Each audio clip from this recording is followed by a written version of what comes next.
الحمد للہ رب العالمین والعاقبۃ للمتقین والصلاة والسلام علی سید الانبیاء والمرسلین وعلی آلہ واصحابہ وازواجہ وذریاتہ اجمعین اما بعد قال الشیخ المصنف الامام شفیق الرحمن الندوی المدرس بدار العلوم ندوۃ العلماء لکھنؤ المسح علی الخفین۔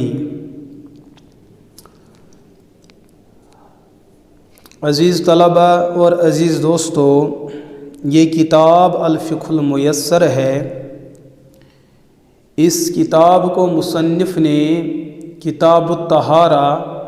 پاکی، صفائی، ستھرائی کے مسائل اور احکامات سے شروع فرمایا ہے۔ آج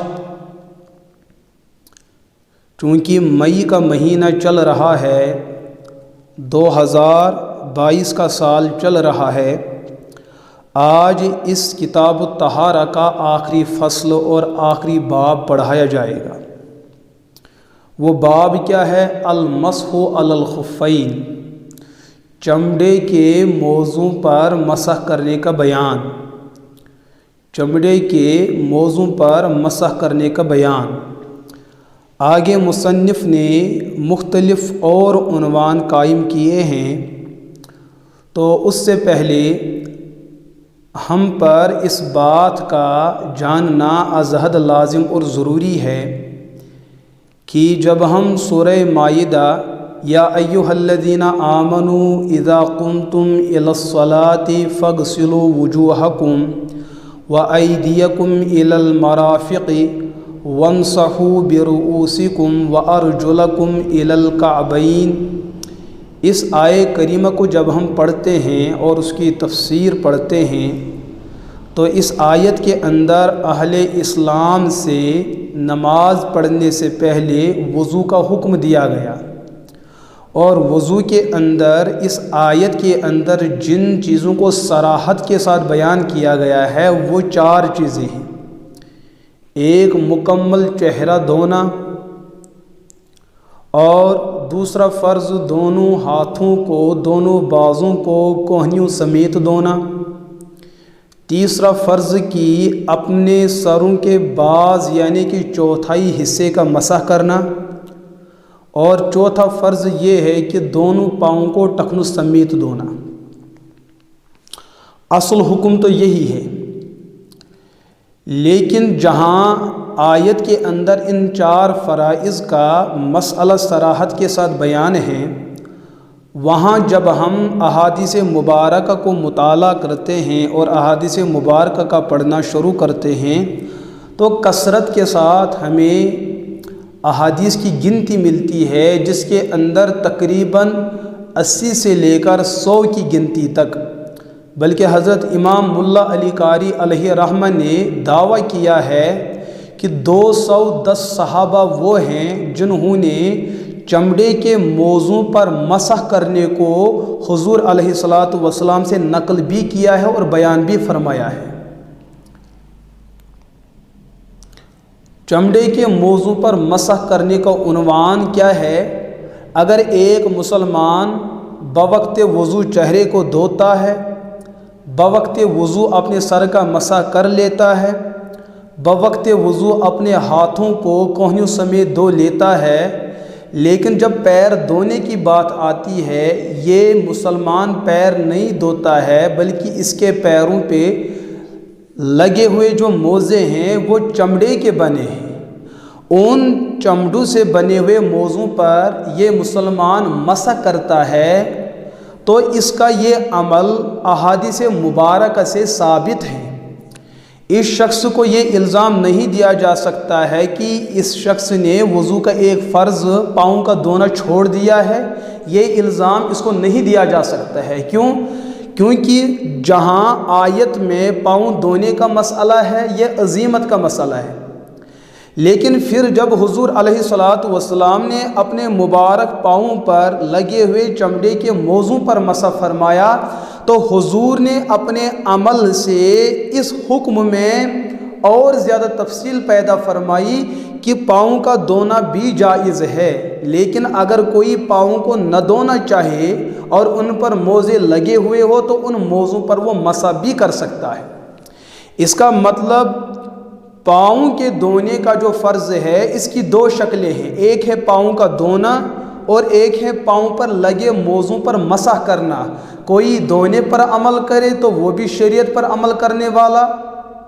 اور کوئی موضوع پر مسح کرے تو وہ بھی شریعت پر عمل کرنے والا شمار کیا جائے گا۔ تو اس عنوان کے تحت سب سے پہلے یہی بات سمجھنی ہے کہ اصل حکم تھا پاؤں کا دھونا، لیکن جب کثرت کے ساتھ احادیث آئی ہے، تمام محدثین تمام فقہا کا اس بات پر اتفاق ہے کہ چمڑوں کے موضوع پر مسح کرنے کی روایت تو حد متواتر کو پہنچ چکی ہے۔ کثرت کے ساتھ صحابہ نے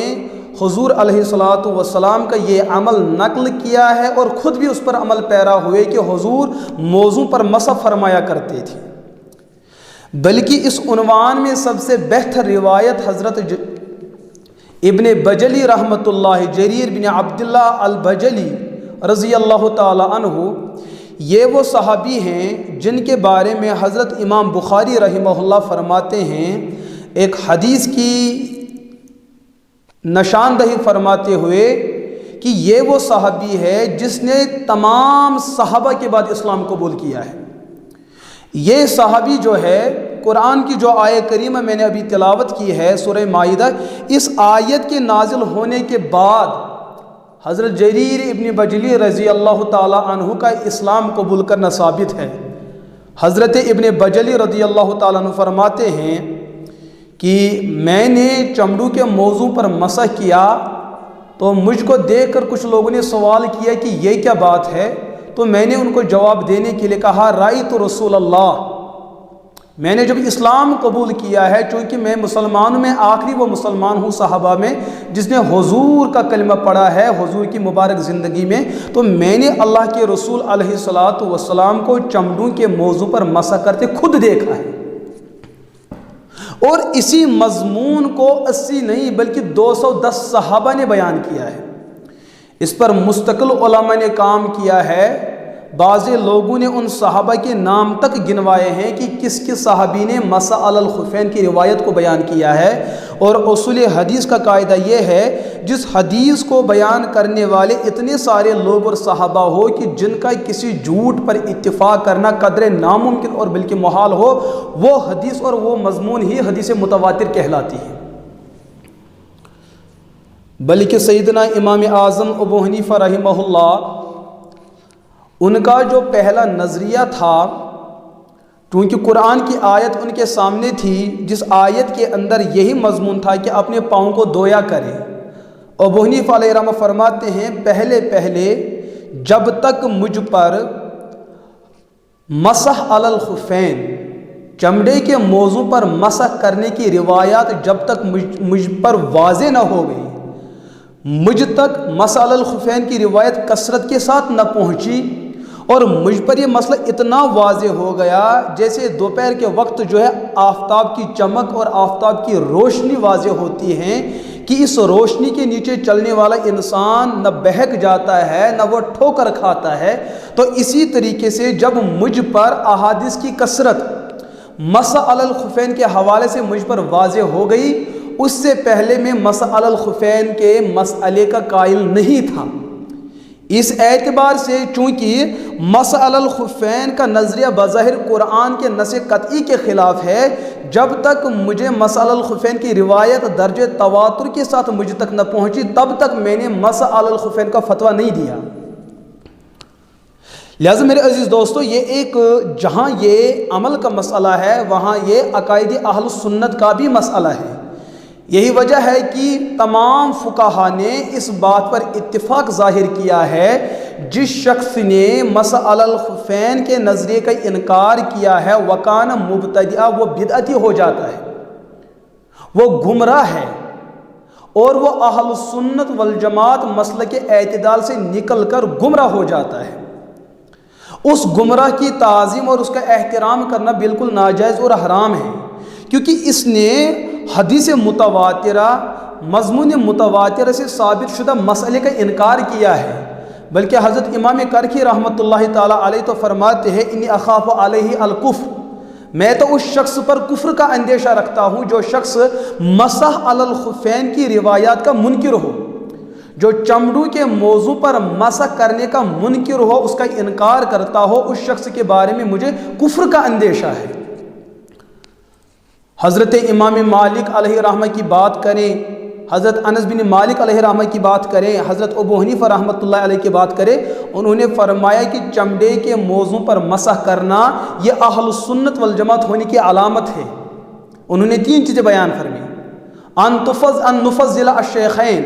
تمام صحابہ کا مقام اپنی جگہ ہے، لیکن جو ابو بکر و عمر رضی اللہ عنہم کو جو فضیلت دیگر صحابہ پر حاصل ہے، یہ عقیدہ رکھنا بھی اہل سنت کی بنیادی علامت ہے اور اہل سنت کی شعار میں سے ثابت ہے۔ وَأَن نُحِبَّ الْخَطَنَيْن، ہم حضور کے دونوں داماد نبوت حضرت عثمان بن عفان اور حضرت علی مرتضیٰ رضی اللہ عنہما، ان دونوں دامادان نبوت سے محبت رکھنا، ہم اس کو اہل سنت والجماعت کی بنیادی علامت اور بنیادی نشانی سمجھتے ہیں۔ وَأَن نَمْسَحَ أَوْ أَن تَمْسَحَ عَلَى الْخُفَّيْن، اور چمڑے کے موضوع پر مسح کرنا یہ اہل سنت کی بنیادی علامت ہے۔ تو جو لوگ گمراہ لوگ ہیں، یا تو انہوں نے خلفائے راشدین میں شیخین کی عظمت کا انکار کر کے گمراہ ہوئے ہیں، یا کچھ لوگوں نے ختنین نبوت، دامادان نبوت کی عزت اور کردار پر جو ہے سوال کھڑا کیا اور گمراہ طبقوں میں شامل ہوئے، یا کسی گمراہ جماعت نے مسح علی الخفین کا انکار کیا اور مسلک باطل اور اہل باطل اور اہل بدعت کے صف میں جا کر شامل ہوئے، تو ابو حنیفہ علیہ رحمہ یا دیگر مورخین، دیگر فقہا نے ان 3 چیزوں کو اہل سنت والجماعت کی بنیادی علامت اور بنیادی نشانی قرار دیا ہے۔ لہٰذا میرے عزیز دوستو،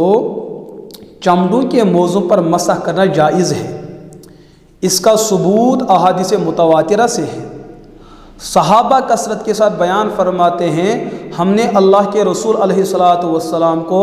چمڑوں کے موضوع پر مسح کرتے دیکھا ہے۔ حضرت مغیرہ بن شعبہ رضی اللہ تعالی عنہ بیان فرماتے ہیں کہ اللہ کے رسول علیہ الصلاۃ والسلام ایک علاقے کی طرف آئے، وہاں پر قضاء حاجت فرمائی، جب ان کو وضو کرنے کی ضرورت محسوس ہوئی تو انہوں نے وضو فرمایا، لیکن جب پاؤں دھونے کی بات آتی ہے، میں نے ایک دن دیکھا حضور علیہ الصلاۃ والسلام نے اپنے مبارک پاؤں پر لگے ہوئے چمڑوں کے موضوع پر مسح کرتے دیکھا ہے۔ میں نے تعجب کے ساتھ بتایا اللہ کے رسول علیہ الصلاۃ والسلام شاید آپ اپنے مبارک قدمان نبوت کو دھونا بھول گئے۔ حضور نے فرمایا بل انت نسیت، امرنی ربی لہذا، بھول تو آپ گئے ہو اے معاذ بن جبل۔ یہ موضوع پر مسح کرنا، چمڑے کے موضوع پر مسح کرنا، پاؤں کو دھونے کے بدلے پاؤں کو نہ دھونا اور پاؤں پر لگے چمڑے کے موضوع پر مسح کرنا، اس چیز کا حکم مجھے رب نے دیا ہے۔ یہ بھی رب کا حکم ہے، جیسے رب کا حکم پاؤں کا دھونا ہے، اور پاؤں کا دھونا تب ہے جب ننگے پاؤں ہوں، پاؤں پر کوئی چمڑے کا موزہ نہ لگا ہوا ہو، اس وقت شریعت کا تقاضا یہ ہے کہ پاؤں کو دھویا ہی جائے۔ لیکن جب پاؤں پر چمڑے کے موزے لگے اور پہنے ہوئے ہو، اس وقت اللہ کا حکم یہ ہے کہ آپ ان موضوع پر مسح کر سکتے ہیں۔ اے معاذ، میں بھولا نہیں بلکہ میں نے وہ کام کیا ہے جو کام اللہ نے مجھے حکم کر کے مجھ پر اس مسئلے کا حکم نازل فرمایا کہ آپ چمڑے کے موضوع پر مسح کر سکتے ہیں۔ یہی مضمون 80 صحابہ رضی اللہ عنہم اجمعین نے بیان کیا ہے کہ حضور علیہ الصلاۃ والسلام چمڑے کے موضوع پر مسح فرمایا کرتے تھے۔ تمام صحابہ اس چیز پر عمل پیرا تھے، یہاں تک کہ حضرت حسن بصری رحمہ اللہ فرماتے ہیں ادرکت 77 اصحابا، میں نے 77 یا 70 صحابہ کو پایا، وہ سب کے سب، چاہے وہ بدری صحابہ تھے یا وہ صلح حدیبیہ میں شریک ہونے والے صحابہ تھے یا بیعت رضوان میں شامل ہونے والے صحابہ تھے، میں نے ان تمام صحابہ کو جن کو بھی میں نے پایا ان کو میں نے چمڑوں کے موضوع پر مسح کرتے دیکھا ہے۔ اس پر نبوت کا عمل ہے، اس پر تمام صحابہ کا اتفاق ہے، اس پر خلفائے راشدین کا اتفاق ہے، اس پر عشرہ مبشرہ کا اتفاق ہے، اس پر آل بیت کا اتفاق ہے، اس پر تمام حکمران اہل اسلام کا اتفاق ہے، تمام تابعین کا اتفاق ہے، تمام اتباع تابعین کا اتفاق ہے۔ بلکہ مورخین بیان کرتے ہیں یہی وہ ایک مسئلہ ہے جس میں ہم نے صحابہ کے درمیان اختلاف نہیں دیکھا ہے۔ آپ سوال کر سکتے ہیں شیعہ لوگ تو انکار کرتے ہیں، ارے بھائی شیعہ کو ہم نے کب امت میں تسلیم کیا ہے؟ ایک امت ہوتی ہے امت دعوت اور ایک امت ہوتی ہے امت اجابت۔ امت اجابت اس امت کو کہتے ہیں جنہوں نے حضور کے شریعت کو تسلیم کیا ہے اور اول سے لے کر آخر تک مکمل تسلیم کیا ہے، ظاہراً بھی اور باطناً بھی۔ لیکن شیعہ لوگ امت دعوت ہے، ان تک شریعت کی دعوت آئی ہے، انہوں نے شریعت کے کچھ مسائل کو مانا، اکثر مسائل کا انکار ہی کر دیا ہے، بھلا ان کا امت کے ساتھ کون تعلق ہے؟ خوارج لوگ اس چیز کا انکار کرے تو ان کے انکار سے اسلام پر کیا زد پڑ سکتی ہے؟ امامیہ ہو، اثنا عشری ہو یا دیگر جو ہے اہل کفار ہو، اہل نفاق ہو، ان کے انکار سے اسلام کے اجماع پر کوئی زد اور فرق نہیں پڑتا ہے۔ ہم مسلمانوں کی بات کرتے ہیں، ہم مومنین کی بات کرتے ہیں، ہم اہل اسلام اور اہل سنت والجماعت کی بات کرتے ہیں کہ حضور سے لے کر تابعین کے زمانے تک کسی ایک مسلمان سے مسح علی الخفین کے بارے میں شک اور انکار ثابت نہیں کیا جا سکتا ہے۔ بعض لوگوں نے کوشش کی کہ امام مالک رحمہ اللہ کو منکرین میں شامل کیا جائے، لیکن جب فقہ مالکیہ کی بنیادی اور امہات کتب کو دیکھا جاتا ہے، امام مالک رحمہ اللہ نے اپنی کتب کے اندر مسح علی الخفین کا باضابطہ عنوان قائم کیا ہے اور چمڑے کے موضوع کے مسائل کو دلائل کے ساتھ بیان فرمایا ہے۔ لہٰذا امت مسلمہ کے اندر کوئی ایک بھی خیر القرون کے زمانے میں چمڑے کے موضوع پر مسح کرنے کا کوئی ایک منکر نہیں تھا۔ یہی وہ بات تھی کہ امام کرکی علیہ رحمہ فرماتے ہیں کہ امت کا اتنا مضبوط تعامل، مجھے اندیشہ ہے اس شخص پر جو مسح علی الخفین کی روایات کا منکر ہو، اس کے کفر پر مجھے بہت ہی خطرہ اور اندیشہ ہوتا ہے۔ لہٰذا میرے عزیز طلبہ اور میرے عزیز دوستو، حضرت مولانا شفیق الرحمن صاحب الندوی دامت برکاتہم العالیہ نے کتاب الطہارہ کا جو آخری عنوان قائم کیا، المسح علی الخفین، چمڑے کے موضوع پر مسح کرنے کا عنوان، تو فرماتے ہیں یہ جو چمڑے کے موضوع پر مسح کرنے کا مسئلہ ہے یہ اللہ کی طرف سے ایک رخصت کا عمل ہے، آسانی کا حکم ہے۔ آپ اس آسانی پر عمل کرنا چاہو تو کر سکتے ہو، یہ اہل سنت کی بنیادی علامات اور نشانیوں میں سے ہے۔ انسان کو چاہیے کہ کبھی کبھار چمڑے کے موضوع پر مسح کرے۔ کیوں؟ اس عمل کو دہرایا ہے اللہ کے رسول علیہ السلام نے۔ لیکن اگر کوئی شخص ننگے پاؤں رہ کر پاؤں کو دھونا ہی چاہتا ہے، وہ بھی شریعت پر عمل کرتا ہے، لیکن اس شریعت کا جو مسئلہ ہے مسئلہ الخفین، اس کا ذائقہ، اس کا درجہ پانے کے لیے کبھی کبھار اس مسئلے پر عمل کرنا چاہیے۔ اگر کوئی پوری زندگی مسئلہ الخفین پر عمل کرتا رہے وہ بھی شریعت پر عمل پیرا ہے، کوئی پوری زندگی پاؤں کو دھوتا رہے وہ بھی شریعت پر عمل کرتا ہے، کوئی وہ ہے جو کبھی پاؤں دھوتا ہے اور کبھی چمڑوں کے موضوع پر مسح کرتا ہے۔ یہ تینوں کے تینوں لوگ، تینوں گروہ اور تینوں طبقات شریعت کے مزاج پر ہی عمل پیرا ہے۔ ان میں زیادہ سے زیادہ مسئلہ یہ ہو سکتا ہے کہ پاؤں دھونے والا عزیمت پر عمل کرتا ہے اور مسح الخفین وہ رخصت پر عمل کرتا ہے، لہٰذا دونوں پر عمل کرنا یہ شریعت سے ثابت ہے۔ تو اس مسح الخفین سے مقصود کیا ہے؟ امت کے اندر سہولت پیدا فرمانا۔ یرید اللہ بکم الیسرا، اللہ امت کے ساتھ آسانی کا معاملہ فرماتے ہیں۔ ولا یرید بکم العسرا، اللہ تمہارے ساتھ سختی اور تنگی کا معاملہ اور ارادہ نہیں فرماتے ہیں۔ تو لہٰذا اس مسح الخفین کی روایات متواتر روایات ہے، مشہور ترین روایات ہے، ان کا انکار نہیں کیا جا سکتا ہے۔ دوسری بات یہ ہے کہ مسح علی الخفین یہ اہل سنت کی بنیادی علامات اور نشانیوں میں سے ہے، اور شریعت نے اجاز الشرع المسح علی الخفین عوضاً عن غسل رجلین فی الوضوء کہ شریعت نے وضو میں پاؤں کو دھونے کے بدلے میں چمڑے کے موضوع پر مسح کرنے کی اجازت دے رکھی ہے، تیسیراً علی الناس، اس میں لوگوں کے لیے آسانی ہے، لوگوں کی آسانی اور سہولت کے لیے اس چیز کی اجازت دے رکھی ہے۔ اللہ ہمیں مسئلہ سمجھنے کی توفیق عطا فرمائے اور اس مسئلے کی اہمیت اور نزاکت کو قدر و منزلت کی نگاہوں سے دیکھنے کی توفیق عطا فرمائے۔ وآخر دعوانا ان الحمد للہ رب العالمین۔